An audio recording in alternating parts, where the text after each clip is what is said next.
You are at a gas station at 11 p.m. and a stranger is filming you. You haven't done anything. You are standing next to a white Lamborghini Urus, holding a nozzle, putting $98 of premium into a car that will turn it into noise.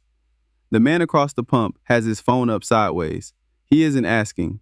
People stopped asking a while ago. A girl you have never met leans against the passenger door like she owns it and says, "Is this yours?" You say yes. She says, "I love it," and she is not looking at you when she says it. She is looking at the badge. This is the part nobody tells you about the Urus. It is not a car. It is a spotlight you can't switch off, bolted to a fuel bill, wrapped in tires that cost more than your first 3 cars combined. You wanted the attention. You got the attention. Now you're going to learn exactly what it costs, one level at a time. Level 1. The number. You are 22 the day you sign. The Urus starts around $250,000, and yours did not stay at the start. Carbon package, bigger wheels, the interior color that photographs well. The number you drove out with had a comma you weren't emotionally ready for. You tell yourself it's an investment in yourself. It is not.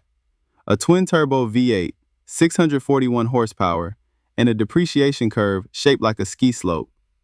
The second you pull off the lot, the car quietly hands back tens of thousands of dollars just for being pre-owned now. You know this. You buy it anyway. That's the first thing the Urus teaches you. The math was never the point. The salesman shakes your hand a beat too long. He offers you an espresso. He walks you to the door like you're leaving a wedding. You are not a customer anymore. You are a story he's going to tell. You feel, for exactly one afternoon, like you made it. Then you get home, and the neighbor who never waved at you, waves at you. That's when you understand what you actually bought. Not a car. A new way of being looked at. Level 2. How people look at you now.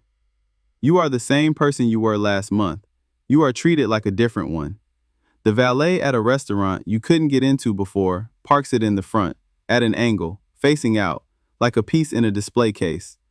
Nobody tells him to. He just knows the Urus goes in the window. The hostess finds a table. The waiter calls you boss. A man in a nicer watch than yours nods at you across the room. One of those small nods that used to skip right over you. You notice people take care of you now. Doors held.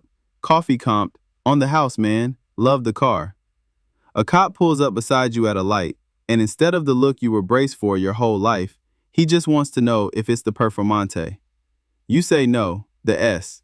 He says, still, and drives off. You didn't earn any of this.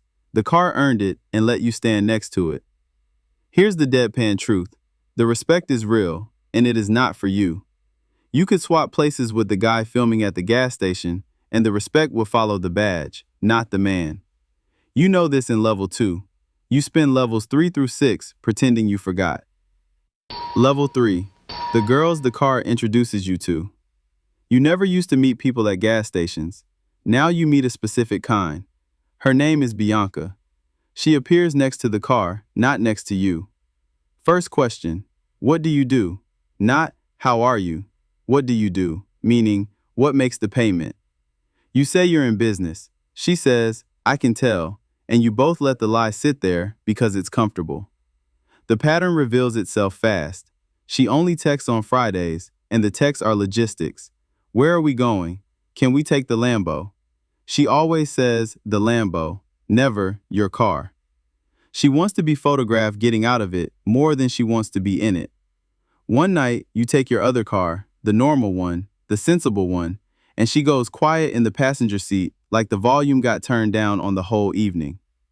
Then there's Camille, who is smarter about it. Camille compliments the car by pretending not to care about the car. It's a bit much, honestly, she says, filming it. You almost respect the technique.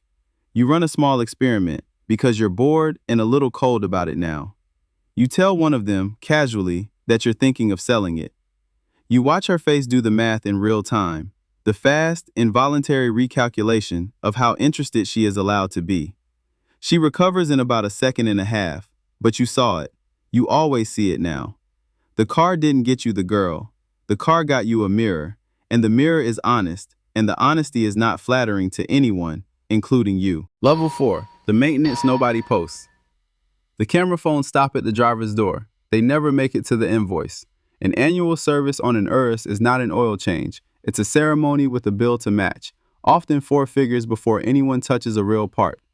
The tires are enormous, 21 or 22 inch, and a full set can run you the price of a decent used sedan, $2,000 to $4,000, and they wear like they have somewhere to be.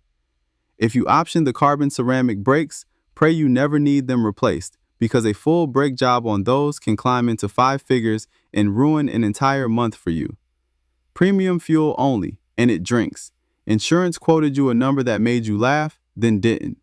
And the whole thing sits on air suspension and complicated everything, which is wonderful until a sensor decides it isn't, and then the car lowers itself in your driveway like it's disappointed in you and throws a warning you have to plug a laptop in to even read. You do the annual math one night, the real one. Tires, service, insurance, fuel, the depreciation quietly happening while it sleeps. The number to simply keep the thing running and legal is larger than what plenty of people earn in a year. You are not driving a car, you are feeding one, and it is never, ever full. Level 5. The 1,000 small problems. Nobody warned you that owning it is a full-time anxiety. You can't just park. You park 2 spaces away from everyone, diagonally, at the back, and you still come out to find a shopping cart has made a pilgrimage across an empty lot specifically to touch it. Someone will door ding a $200,000 car and leave a note that says nothing, or leave no note at all, which is worse because now you're doing forensics in a Target parking lot at 9 at night. You develop new fears, curb rash, because the wheels are wide and the world is full of curbs that want them. The car wash, which you no longer trust with your life, so you hand wash it, or pay a man named Dale who treats it more gently than you treat most people. Gravel roads become a personal insult.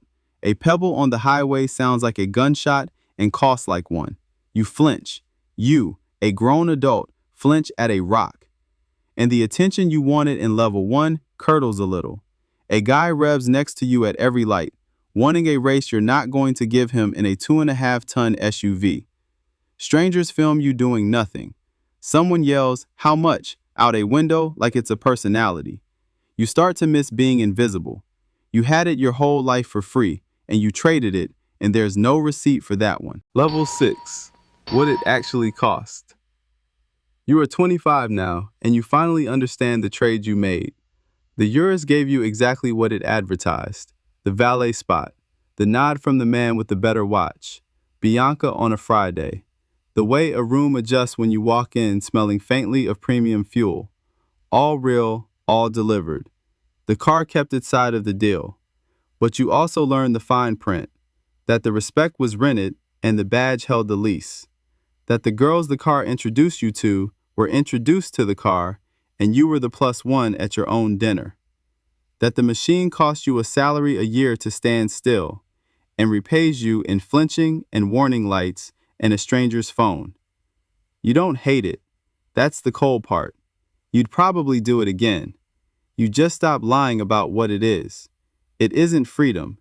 It's a very fast, very loud way of finding out precisely how much of what you thought was admiration was only ever pointed at the thing you were standing next to. The stranger at the gas station finally lowers his phone. He says, "Man, I'd kill to have your life." You look at the pump, $98. You look at the girl who's already looking at the badge, and you tell him the truest thing you know now. It's a great car, you say. Just make sure it's the car they want before you decide it's you.